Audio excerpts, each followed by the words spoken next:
Bonjour à tous, je suis le frère Isaïe. Alors, il faut savoir qu'Isaïe, c'est un nom que j'ai eu depuis que je me suis converti au Seigneur. Mais à la base, je m'appelle Shivastan Nzigou. Je suis un ancien footballeur. Aujourd'hui reconverti, j'ai donné ma vie à Jésus. Je me permets de faire cette vidéo. C'est pour m'adresser à mes anciens coéquipiers, à tous les sportifs, que ce soit en amateur, en professionnel, à tous ceux qui pratiquent un sport. Ce message vous est destiné parce que j'étais un de vôtres. Mais aujourd'hui, Jésus-Christ m'a fait grâce. Il m'a permis d'avoir un autre aspect de la vie en fait. Et c'est ce que je veux partager avec vous au travers de cette vidéo qui va suivre. Mais avant cela, je voudrais partager la parole de Dieu avec vous pour vraiment comprendre le message que le Seigneur déjà m'a mis à cœur et que je veux partager avec vous parce qu'il est important de savoir où l'on va.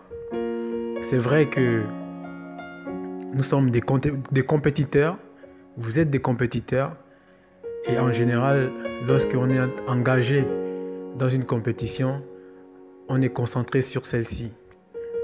Mais on ne fait plus attention à ce qui est autour de nous. Et c'est un piège pour beaucoup d'entre nous. Parce que je crois qu'il y a beaucoup de sportifs qui ont déjà donné leur vie à Jésus. Et je bénis cela. Et pour ceux qui n'ont pas encore donné leur vie à Jésus-Christ, ce message, cette vidéo vous concerne. Vous concerne. Je voudrais attirer votre attention. Mais avant de passer cette vidéo, je voudrais partager quelques versets pour comprendre en fait le fond et le message de cette vidéo. Alors, je prends ma Bible et je suis dans le livre de Marc au chapitre 8 à partir du verset 36 jusqu'au verset 37. La Bible dit: car que sert-il à un homme de gagner tout le monde s'il perd sa vie? Que donnerait l'homme en échange de sa vie? Alors, quand on le lit comme ça paraît rien. Mais en fait, ce passage veut nous révéler que la chose la plus importante que détient un homme, ce ne sont pas les richesses qu'il y a dans la vie. Ce ne sont pas les richesses de ce monde. Ce ne sont pas tes maisons. Ce ne sont pas tes voitures. Ce n'est pas ta femme. Ce n'est pas tes enfants. Ce n'est pas ton père. Ce n'est pas ta mère. Ce n'est pas tes frères. Mais la chose la plus importante qu'un homme possède, le Seigneur le mentionne ici, c'est la vie. C'est la vie. Alors, qu'est-ce que la vie? Que représente la vie? La vie dont parle le Seigneur ici, ce n'est pas la vie du monde, mais il parle en fait de l'âme. L'âme d'un homme. L'âme de l'homme. Il faut savoir que l'homme est composé de 3 parties. Le corps, qui est la chair, l'esprit et l'âme. Donc, c'est 3 parties différentes. Mais le plus important d'un homme, c'est son âme. Donc, c'est-à-dire le sang. Le sang de la personne. L'âme, c'est la partie où il y a des émotions. L'âme représente les émotions. L'âme représente la vie. L'âme représente tout ce qui est touché. Tout ce qui est sensationnel. Donc le toucher, le sens. L'âme, c'est ça. Donc, en fait, le Seigneur Jésus veut nous amener à garder jalousement, en fait, son âme. Pourquoi?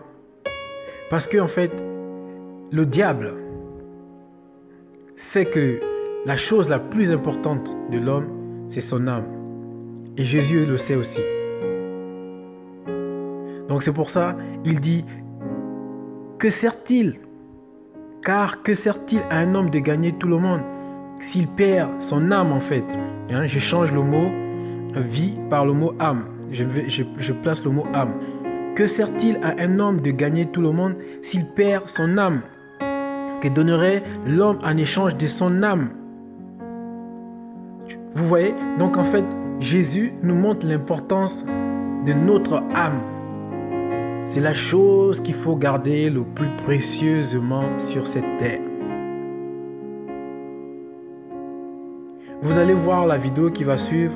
Vraiment, c'est une vidéo qui m'a touché, qui m'a donné froid au dos et qui m'a donné vraiment cette envie de faire cette vidéo. Je vous exhorte à regarder cette vidéo jusqu'à la fin. Et vous allez comprendre. Je vais partager un autre message.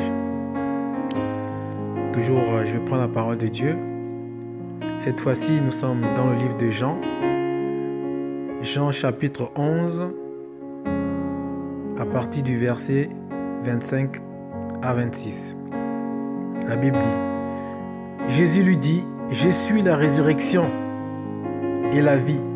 Celui qui croit en moi vivra même s'il meurt. Et quiconque vit et croit en moi ne mourra pas à jamais. Crois-tu cela? » Donc, celui qui sauve, c'est Jésus. Mais pour être sauvé, il faut croire en Jésus-Christ. Pourquoi Jésus? Parce que Jésus est la résurrection. Pourquoi Jésus est la résurrection? Parce qu'il est mort sur la croix pour nous. Il a démontré par sa puissance qu'il pouvait mourir et ressusciter. Personne ne l'a fait sur la terre. Personne ne l'a fait sur la terre. Mourir et ressusciter. Vous allez me dire qu'il y a des gens qui meurent et qui reviennent à la vie. Mais oui, c'est Jésus qui les ramène à la vie. Mais personne de lui-même est mort et revenu tout seul à la vie. Seul Jésus. C'est pour ça la Bible nous dit que Jésus est la résurrection et la vie. Donc, toi qui entends ce message, si tu crois en Jésus,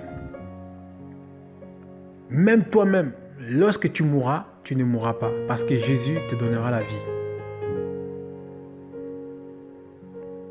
Crois en Jésus et tu seras sauvé.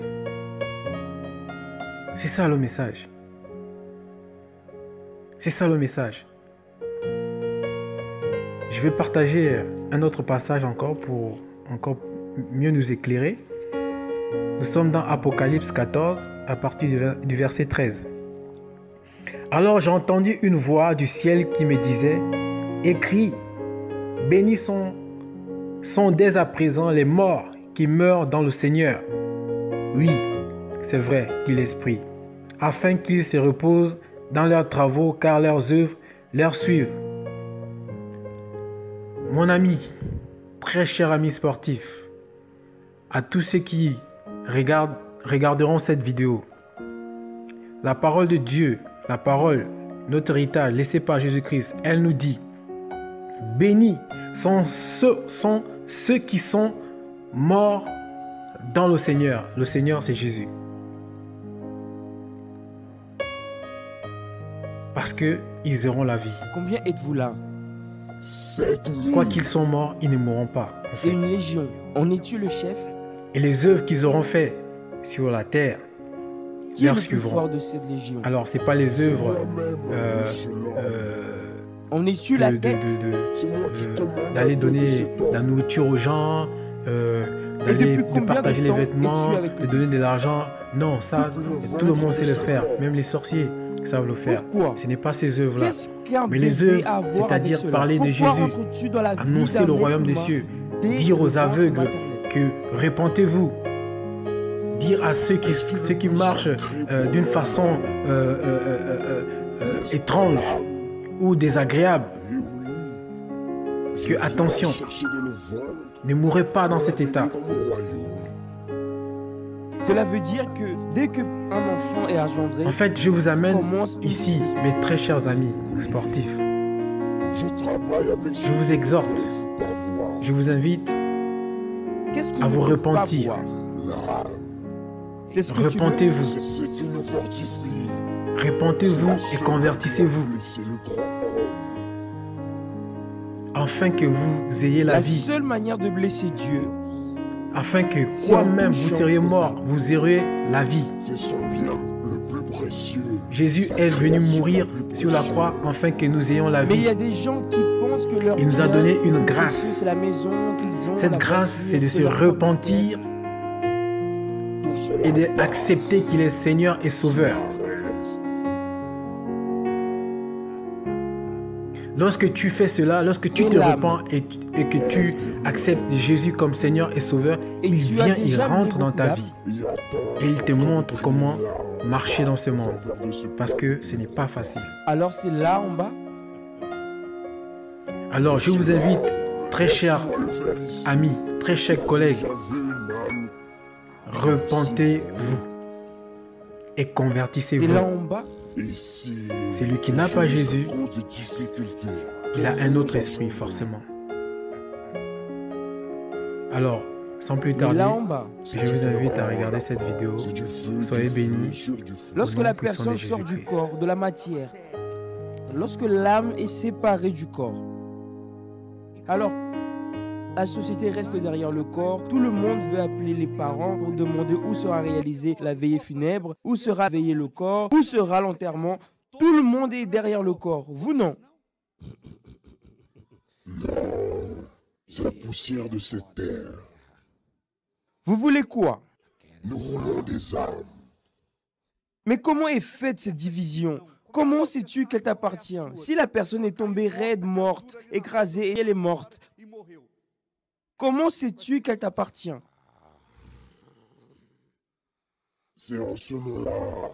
Si quelqu'un meurt en lui, il aura la vie éternelle. Monsieur l'homme, S'il meurt en ce nom-là, c'est bien cela? il aura la vie éternelle. C'est pourquoi tu as fléchi les genoux devant lui? Ce que ce peuple-là ne sait pas, ils n'ont pas idée de combien cet homme là-haut est précieux. Tu aimerais avoir une opportunité avec cet homme-là? Je donnerai ma vie pour pouvoir être ici. Relève sa tête. Tu t'en repens? Je suis déjà condamné, monsieur l'homme. Il n'y a-t-il pas d'autres possibilités? Non, alors je lutte pour emmener ces âmes. Et s'il y en avait une? Je donnerai ma vie À lui? à lui. Il y a des gens qui ont l'opportunité, mais ils ne veulent pas la donner. Mais je travaille dans leur tête. Tu ne veux pas qu'ils lui donnent leur vie? Non, je veux qu'ils gémissent avec moi là-bas. C'est cette histoire? J'y vais, mais je ne vais pas seul. Tu étais un ange? As-tu déjà habité là-bas? C'est si beau. Ils ne savent pas ce qu'ils sont en train de perdre. Mais je ne peux rien faire. Tu as déjà habité là-bas, Oui, monsieur. mais tu en as été expulsé. Oui, je l'ai été. Je ne veux rien savoir de la religion. S'ils aiment ou non mes cornes. Je suis venu les chercher. Et s'ils ne font pas un pacte avec le grand homme, je veux les amener. Ils ne savent pas. Lorsque leur âme se décollera de cette chair pourrie qu'ils portent sur le squelette, ce qui va venir les chercher. Il y a des gens qui, lorsqu'ils te voient, à l'heure de la mort, lorsqu'ils te voient et qu'ils ne croyaient pas avant, ils disaient que c'était des choses des croyants, de la Bible, des fanatiques. Lorsqu'ils te voient, quelle est leur réaction? Ah! Au secours, mon Dieu! Mais là, il n'y a plus de solution. Elle est déjà à moi. En enfer, les gens sont en train de crier. Beaucoup, Beaucoup? beaucoup. Il y a des gens de l'église là-bas. Il y en a beaucoup. Il y a des gens qui venaient, connaissaient la Bible, lisaient la Bible. Il y a des pasteurs là-bas qui sont en train de crier, oh mon Dieu, donne-moi une opportunité. Mais leur opportunité était ici. Il y a des ex-pasteurs là-bas. Oui. Il y a des gens qui, lorsqu'ils viennent à l'église universelle, disent « Ah non, je n'aime pas cette prière, non, cette crierie, les personnes qui crient, les démons qui crient. » Alors, faites de tout pour ne pas aller en enfer. Parce que cette crierie, ce n'est rien.